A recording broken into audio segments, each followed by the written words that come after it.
Fala galerinha, bom dia, boa tarde, boa noite, boa madrugada para você que me assiste. Está entrando no ar mais um módulo de História comigo, professor Christian Souza. Lembrando a você que acompanha essas videoaulas que o conteúdo disponibilizado nesse momento é destinado exclusivamente aos alunos da rede pública de ensino do estado do Rio de Janeiro, que neste momento estão acompanhando as nossas aulas através das orientações de estudo que foram disponibilizadas pela Secretaria de Educação, beleza?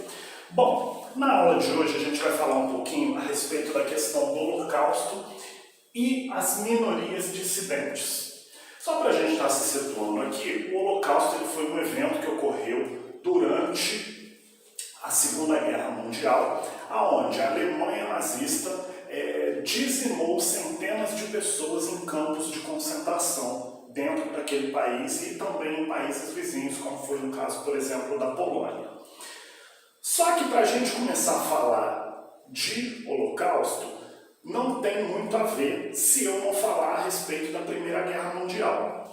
No entanto, eu não sei por qual motivo, o material de vocês do terceiro ano ele não disponibiliza essa parte falando sobre a Primeira Guerra. Por quê? Porque a Segunda Guerra Mundial, incluindo o Holocausto, que está incluído dentro desse pacote da Segunda Guerra, ele vai ser consequência de acontecimentos que ocorreram lá atrás na Primeira Guerra Mundial, que, só para a gente lembrar aí, ocorreu entre 1914 e 1918. Então, o que eu fiz? Como no material de vocês não tem nada falando a respeito da Primeira Guerra Mundial, eu estou deixando aqui embaixo no vídeo um link com o material que eu organizei falando sobre esse assunto e duas videoaulas de outros professores que abordam o tema Primeira Guerra Mundial. Que aí o que acontece? Assistindo essas videoaulas e lendo esse material complementar que eu coloquei, vocês vão entender o porquê disso aqui que eu vou estar explicando na aula de hoje, beleza? Mas, como eu falei, como vocês não têm esse material disponibilizado, então eu estou deixando aqui embaixo o link de acesso a esse conteúdo e qualquer dúvida, vocês, meus alunos, sabem onde me encontrar, beleza? Bom, voltando aqui para a questão do Holocausto, conforme eu coloquei aqui no quadro, a gente tem que entender primeiro que foram os antecedentes que vão resultar nesse evento aqui durante a Segunda Guerra Mundial. Conforme eu já disse, já antecipei para vocês, os antecedentes vão estar lá atrás na Primeira Guerra, que foi de 1914 a 1918. Por que os antecedentes vão estar lá, Christian? Por um fator muito simples. Porque com a derrota do bloco da Tríplice Aliança, essa Tríplice Aliança foi um bloco militar formado por quem? Pelo Império Austro-Húngaro, pela Alemanha e pela Itália. Então o que vai acontecer? Durante a Primeira Guerra, a Tríplice Aliança vai lutar contra a Tríplice Entente. Quem que era a Tríplice Entente? A Tríplice Entente era formada por Inglaterra, França e Rússia. Daí o que vai acontecer? Com a derrota da Tríplice Aliança, uma série de punições aos países derrotados, principalmente contra os alemães, vai ser imposta. E essas sanções, no caso essas punições, elas vão vir após a assinatura do Tratado de Versalhes, que vai acontecer em 1919. Então, através desse tratado, que inclusive eu disseco mais sobre ele nesse material que eu estou colocando aqui embaixo no vídeo, a Alemanha vai sofrer uma série de sanções políticas, econômicas, territoriais, e isso vai gerar no povo alemão um sentimento de revanche, um desejo de vingança contra os países que saíram vencedores na Primeira Guerra Mundial e que impuseram essas duras sanções aos alemães. Beleza. Então, esse sentimento de revanche vai ser alimentado aí e ele vai se concretizar, de fato, a partir da década de 30, quando a gente tem o Adolf Hitler e o Partido Nazista ascendendo politicamente na Alemanha, passando então a desobedecer tudo aquilo que tinha sido acordado em 1919 pelo Tratado de Versalhes. Daí o que acontece? O Hitler ele ascende politicamente dentro da Alemanha a partir de 1933. Daí o que vai acontecer? Uma vez que ele ascende politicamente, ele começa, juntamente com o Partido Nazista, a eliminar toda a oposição política que ele tinha dentro do seu país. E uma vez que essa oposição está eliminada, o que ele vai começar a fazer? Ele vai começar a desrespeitar uma por uma das cláusulas desse Tratado de Versalhes. Daí, em 1939, ou seja, 6 anos depois que ele toma o poder na Alemanha, a Segunda Guerra Mundial é oficialmente declarada. Porém, como eu falei aqui no quadro, a partir de 1933, a Alemanha e o Partido Nazista já tinham iniciado o quê? Uma série de atrocidades dentro do território alemão, perseguindo e enviando para campos de concentração minorias étnicas, com destaque para quem? Para os judeus, num episódio aí que ficou conhecido como Holocausto, que é o tema da nossa aula de hoje, beleza? Eu gostaria então que vocês acompanhassem a leitura comigo, aqui no pezinho da página 12, no finalzinho da página 12, onde ele começa dizendo assim: a Segunda Guerra Mundial acontece entre 1939 e 1945. Vou pedir para vocês que estão aí me assistindo também corrigirem, por quê? Porque aqui no material está 1945 a 1949. Na verdade, ela começa em 39 e vai até 45. Só vocês consertarem aí, por favor, esse erro de digitação, beleza? Então, falando novamente, a Segunda Guerra Mundial acontece entre 1939 e 1945, iniciada pela Alemanha nazista, motivada pelo sentimento de revanchismo alemão. Sentimento esse que eu falei que nasce aqui em 1919 com o Tratado de Versalhes, beleza? Para entender a Segunda Guerra, precisamos voltar para o fim da Primeira Guerra, 27 anos antes, em 1918. O fim da Primeira Guerra Mundial se deu com o chamado Tratado de Versalhes, que estabelecia diversas punições para os países perdedores. A Alemanha, à época colocada como culpada pelo início da guerra, sofreu perdas e sanções, como perda de territórios, altas multas a serem pagas e a proibição de formação de um exército. Então, como vocês podem perceber pela leitura, o Tratado de Versalhes ele colocou punições severas ao Estado alemão. Fator esse que vai gerar esse sentimento de revanche que a gente está falando aqui, beleza? Essas sanções fizeram a Alemanha sair de grande potência europeia para um país subalternizado, dependente do capital estrangeiro e sem capacidade para se estabelecer como potência.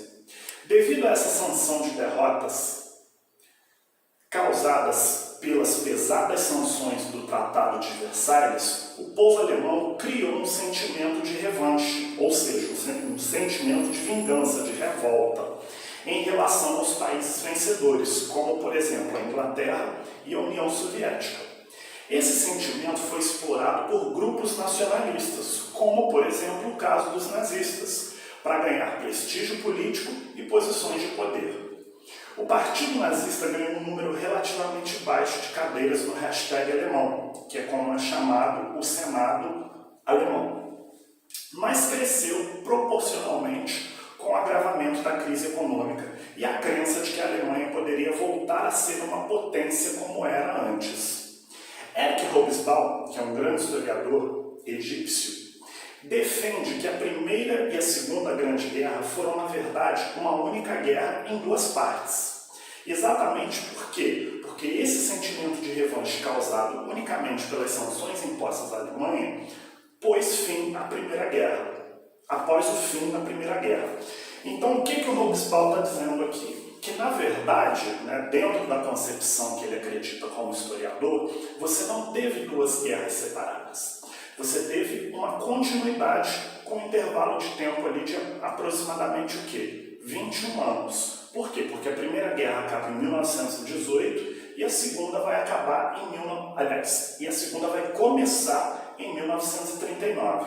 Só que um fator interessante para a gente estar entendendo aqui, que é o que justifica a fala do Hobsbawm, é o seguinte: ele diz que uma foi a continuidade da outra, por quê? Porque vai ser graças a esse Tratado de Versalhes, que foi imposto aos alemães no final final da Primeira Guerra Mundial, que vai gerar esse sentimento de vingança, de revanchismo, que vai crescer na década de 30 com o surgimento do Partido Nazista e da figura do Hitler, e que vai eclodir com um conflito armado a partir de 1939. Então, se a gente for parar para analisar, segundo o que o Hobsbawm está dizendo, na verdade, a Segunda Guerra foi uma continuação da Primeira, justamente por conta disso, de questões que ainda não estavam bem resolvidas, ou questões que ficaram mal resolvidas no final da Primeira Guerra e que vão se resolver posteriormente na Segunda Guerra Mundial. Beleza? Continuando. Para tal recuperação, enquanto projeto político, era necessária a criação de inimigos públicos, figuras que se pudesse colocar toda a culpa pela situação do país. Com a promessa de que, superando esses adversários, a Alemanha voltaria a ser uma grande potência em termos econômicos, militares e políticos, os inimigos públicos, acusados pelos nazistas, portanto, vão ser aí dois. Quem vão ser então os inimigos públicos eleitos, aí, escolhidos pelo partido nazista para serem odiados, perseguidos? O primeiro deles, os marxistas, chamados aí de Praga Vermelha, e também os judeus, que eram acusados de concentrar o dinheiro entre eles enquanto o povo alemão passava fome. Então o que vai acontecer? O grande ódio, a grande raiva dos nazistas, nesse momento, quando eles começam a ascender aqui, a partir de 1933, ele vai ser direcionado a esses dois grupos. Primeiramente, aos marxistas, que é a famosa Praga Vermelha, conforme ele está dizendo aqui, e também aos judeus. Mas, Christian, por que os judeus? Pergunto a você que está me assistindo. Você conhece algum judeu pobre? Dificilmente você vai encontrar um judeu o quê? Pobre.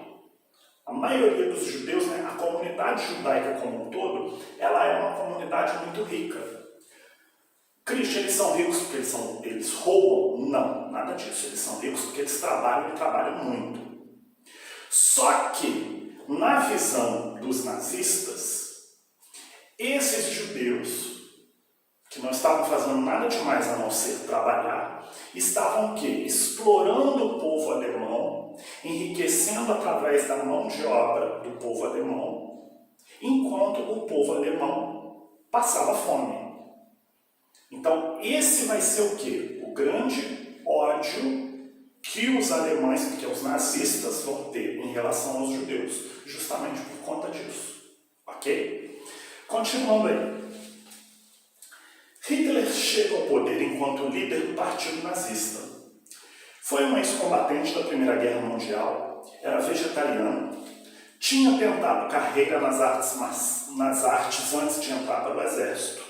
Excelente orador, passou a ser conhecido por seus discursos inflamados em praça pública, onde chamava a população alemã para a tarefa necessária de reconstruir o orgulho alemão e tornar a Alemanha novamente uma potência, lutando contra as ameaças dos judeus e dos marxistas.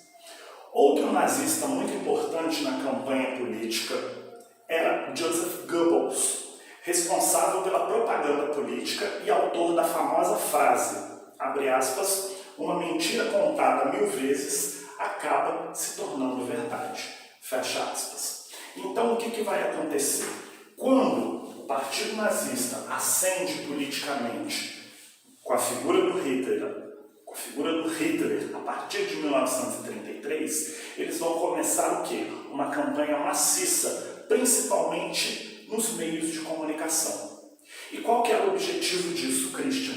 O objetivo disso era promover o quê? Uma lavagem cerebral na população alemã, de modo que essa população, de fato, ficasse a favor dos ideais nazistas, que era o de combate a essas minorias, no caso aos marxistas e também aos judeus. Mas, Christian, foram só os marxistas e os judeus que foram perseguidos no governo nazista? Não. Você tem aí nesse bojo marxistas, judeus, ciganos, homossexuais, ou seja, todos aqueles indivíduos que, dentro da concepção nazista, eram vistos como escória, eram vistos como algo ruim, que atrapalhava o crescimento da nação, da população alemã. Ok?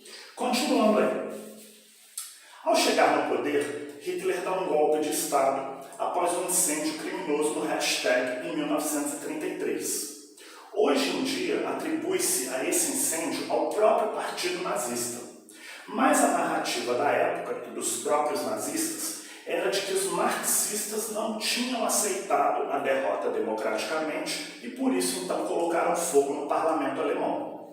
Com essa narrativa, eles têm o argumento necessário para fechar as instituições democráticas, centralizar o poder e endurecer a repressão a adversários políticos.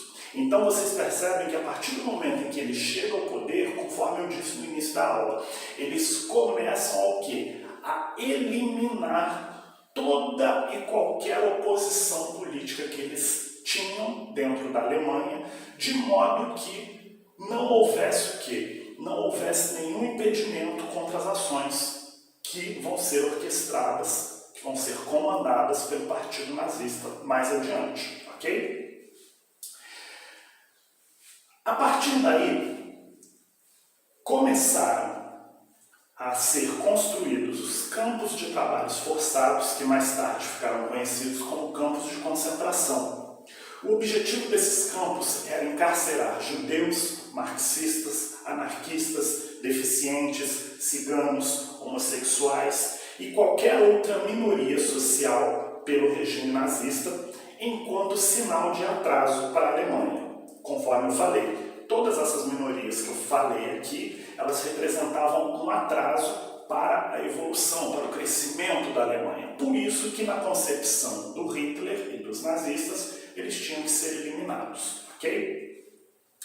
A divisão desses grupos era feita pelo uso de uma estrela de pano costurada no peito da roupa dada aos prisioneiros, onde cada cor significava uma divisão, podendo o mesmo prisioneiro ter mais de um, como por exemplo um judeu socialista ou um socialista homossexual. Aí na página 15 do material de vocês está representando como é que era essa identificação nos uniformes dos nazistas. Nos uniformes dos nazistas não, nos uniformes dos presos políticos que eram enviados a esses campos de concentração. No Aplique-se, no nosso aplicativo da Secretaria de Educação, você tem acesso a esse material colorido e aí vocês vão ver, vocês podem distinguir a diferença entre um e outro, beleza? Continuando. Esses campos traziam a seguinte frase: o trabalho liberta, e isso bem na entrada. E eram inicialmente tratados enquanto campos de trabalho, uma vez que aqueles grupos sociais eram considerados prejudiciais para a sociedade. Justificavam-se assim serem encarcerados naqueles espaços para que produzissem algo útil para a sociedade. No entanto, com o avanço do ódio aos judeus e outras minorias, esses campos de concentração vão se tornar campos de execução, onde milhões de pessoas foram mortas nas características câmaras de gás. O que era isso, Christian? As pessoas sendo mortas nas câmaras de gás. A câmara de gás nada mais era do que um ambiente, um quarto fechado, sem janela, onde se colocavam ali grupos dessas minorias que eram rejeitadas pelos nazistas. Fechava-se essa câmara, colocava-se um gás venenoso ali para eles respirarem e ali você matava dezenas de pessoas de uma vez só. É triste a gente imaginar, em pleno século XX, que isso aconteceu, mas de fato aconteceu. E milhares de judeus de outras minorias acabaram tendo sua vida ceifada nesses campos de concentração e também nessas câmaras de gás. Tem um filme muito interessante que eu indico, se a gente tivesse em aula presencial, vocês assistiriam comigo, que é o filme da Olga. Ele é um filme nacional cuja personagem principal é feita pela atriz Camila Morgado. Lançou, se não me engano, em 2004 ou 2005, e ele conta exatamente a trajetória da Olga. A Olga era uma alemã que se apaixonou por um brasileiro, veio para o Brasil, depois, no governo Vargas, ela foi perseguida, enviada para a Alemanha nazista, e ela foi uma dessas vítimas da Câmara de Gás. Então, eu recomendo esse filme para vocês estarem assistindo, estarem entendendo como é que ocorreu mais ou menos esse período e o que acontecia com as pessoas nesses campos de concentração, beleza? Bom, continuando a leitura no segundo parágrafo, as condições de vida eram desumanas, pouca água, comida, trabalhos forçados, doenças e violências. Tudo enquanto punição para os encarcerados, entendidos como merecedores de todo aquele sofrimento. O campo de concentração com o maior número de mortes foi o campo de Auschwitz, que está localizado na Polônia, com mais de 1 milhão de pessoas assassinadas nessas câmaras de gás, que eu falei para vocês. Práticas características de alguns campos eram os experimentos feitos com os judeus, usados literalmente como cobaias. Que experimentos eram esses, Christian? Um dos que ficaram conhecidos foi a aplicação de tinta de caneta azul nos olhos para um possível tingimento. Olha só que absurdo isso, você ser forçado a ter tinta azul de caneta injetada no seu olho para verificar se isso era possível o quê? Tingir o seu globo ocular. Evidentemente que essas pessoas ficaram cegas. Criação intencional de bebês siameses após o nascimento, que eram aqueles bebês que nasciam geralmente colados com uma parte do corpo com o outro. Exploração dos limites do ser humano de ficar sem água e sem comida. E testes com drogas anabolizantes que visavam o quê? Gerar super soldados alemães. Então, tudo que vocês podem imaginar em termos de experimentos farmacológicos foi utilizado nessas pessoas que literalmente eram tidas como cobaias pelos nazistas, ok? Com o fim da Segunda Guerra Mundial e a derrota do Eixo, que era o bloco militar que compunha a Alemanha nazista, os campos foram fechados e os prisioneiros libertos. Após o fim da guerra, ocorreu o julgamento de Nuremberg, onde diversos nazistas são condenados à pena de morte por crimes contra a humanidade. Também vai ser criado o Estado de Israel como uma forma de compensação pelas atrocidades sofridas por esse povo durante o nazismo e em toda a sua existência na Europa. É importante a gente ter em mente, no entanto, que a perseguição aos judeus não surge na Alemanha nazista. Judeus são desde sempre perseguidos na Europa e chamamos então essa perseguição de antissemitismo, por serem um povo sem Estado. Os judeus tiveram que se espalhar por diversos países do mundo, não tendo nunca um país que pudessem viver de acordo com os próprios costumes. Então, o que ele está querendo colocar aqui é exatamente o quê? Que essa perseguição aos judeus ela não começa com os nazistas na década de 30 na Alemanha. Ela já ocorria na Europa justamente por quê? Porque eles, judeus, eram um povo que era considerado sem pátria por não terem um Estado nacional. Não é à toa que ao final da Segunda Guerra, como forma de compensação, é criado o Estado de Israel para que então essas pessoas fossem alocadas, ok? Outros povos também vão sofrer a mesma perseguição, mas é de suma importância a gente ter em mente que os judeus já eram perseguidos na Europa bem antes da Alemanha nazista, que vai se aproveitar dessa perseguição prévia para fortalecer e deixar aflorar então mais ainda esse sentimento de ódio que a gente destacou na aula de hoje. Bom, então com isso a gente encerra esse assunto. Eu espero que tenha ficado claro para vocês. Aos meus alunos, quem tiver alguma dúvida, os canais de comunicação estão abertos, vocês sabem onde me encontrar. E é isso. Um grande abraço, muito obrigado e até a próxima. Tchau!